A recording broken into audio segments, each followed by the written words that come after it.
Okay. Hey, Sam, how you doing? Hi, Bob. Hey, I don't think we've asked you about this, but Vito, I think had six touchbacks on seven kickoffs the other day. Just wondering what you thought about that and how big that could be in a game like Texas when they obviously have talented return guys.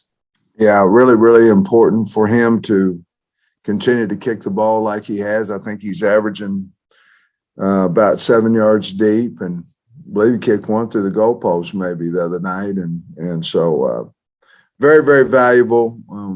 They have a very strong return game, both in kickoff and punt returns. And big wall return team, and we've got to kick it in the right spot, punt it in the right spot, and also get our guys in the wall. Thanks. Sam, I was wondering how John Ridgway's looked in practice this week, and has it surprised you at all how quickly he's come back from his deal? Well, he's looked great. He practiced Monday, he practiced Tuesday. I'm not a doctor, so I really don't know how long it takes to come back from that surgery, but I do know that we were anticipating 2 weeks, Andrew, and it's going to be less. It's going to be 1 week. So he's a tough guy and doesn't seem to be having any pain from it at all. And after practice. Trey.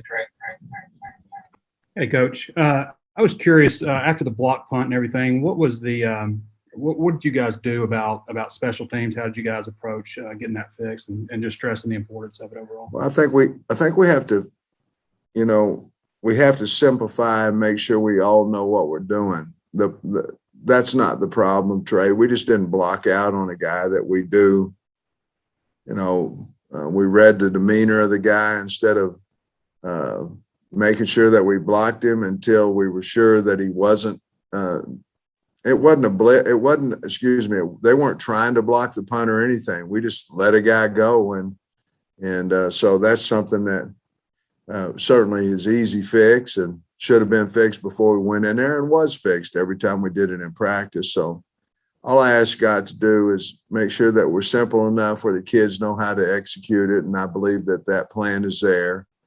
And certainly we have to win special teams, and you talk about it all the time, but we really haven't done that. And even though we came in and little tied the game with a field goal, we did have a 42-yard kick return. But you can't win games blocking punts usually. Or getting them blocked. Tom. Sam, is there anything to building a team for, like building an SEC team or building a Big 12 team, or how do you view Texas? What kind of team are they? Well, they're well over 300 pounds on the offensive line. They've got a 350-pound nose guard. I think they're built for speed. They have a very fast team. So does SEC, but SEC teams seem to be go a little bit bigger, even though Texas, when they roll in here, they're going to look like a major college football team, just like any team that you'd play in the SEC. But, I believe there's probably quite a bit more throwing in the Big 12 than what there would be in the SEC, even though our league's going that way a little bit more.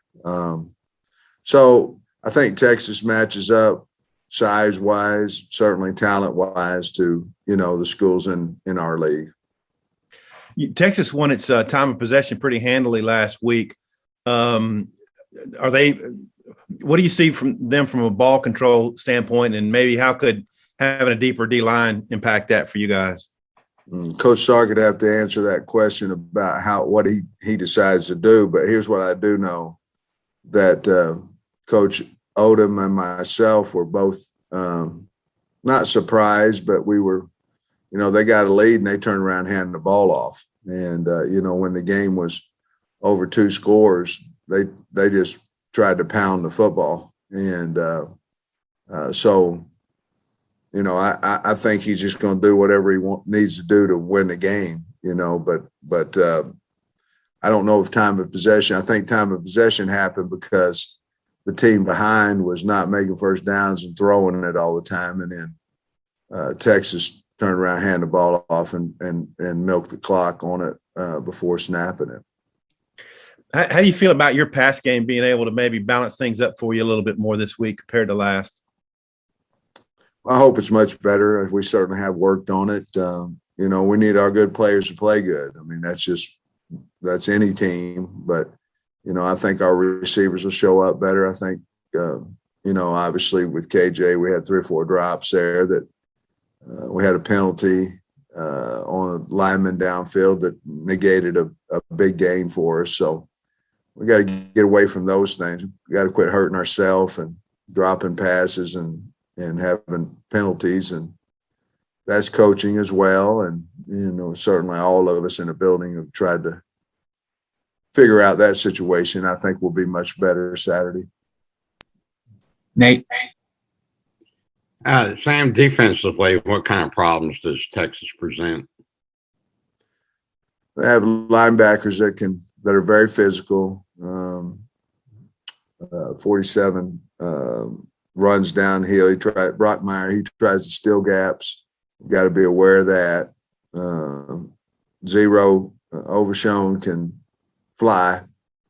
But they have a nice sized D line. I really like 18. He's a good edge rusher. He transferred it from Notre Dame. I don't want to disrespect him by trying to say his last name because I don't know exactly how to pronounce it, but he's a really, really good player and a good pass rusher. Secondary wise, Jameson back and Foster. And I mean, they've got some good players back there. So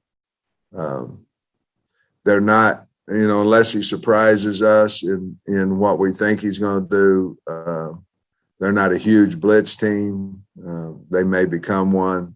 I look for them to play us a little tighter than maybe what they did Louisiana simply because of KJ's ability to run. So we'll find out. Scotty. Coach, I asked Tyson Morris last night about Keytron Jackson's debut, and he said he really liked the physicality that he played with. I'm curious if that kind of play can, help his role grow, early on in his career. I believe it can. I really like him. He made a nice catch in the game. He's big, he's physical, he can run too. And I think he's just only going to get better each and every week. But I believe in him. I trust him.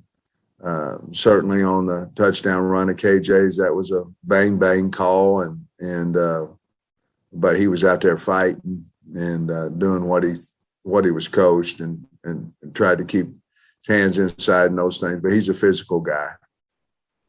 You talked about John Ridgway a little bit earlier. What kind of kid is he, in the interactions that you've had with him? He's hilarious.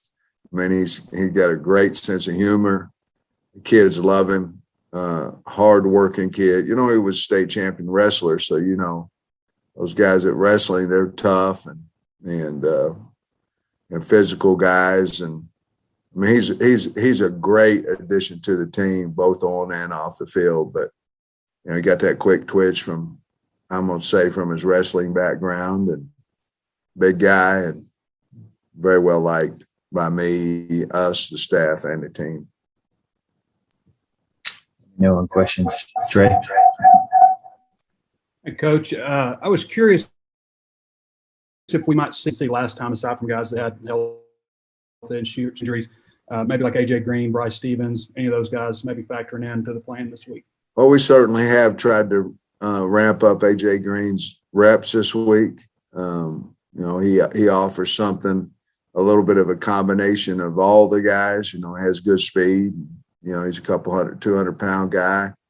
We have tried to amp him up a little bit. But other than that, I really can't. We have a punting battle with Bauer and Loy.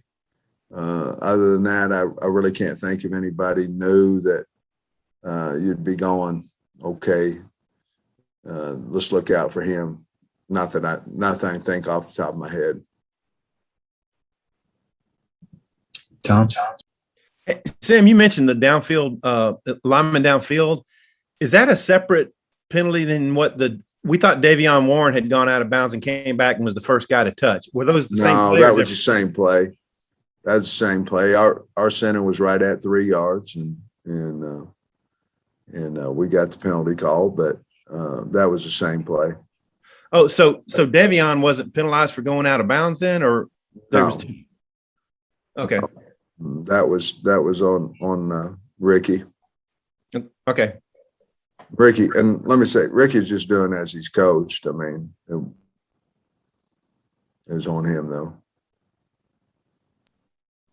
All right. Any more questions? All right, I'll wrap this up. Thanks, guys. See y'all. Yep.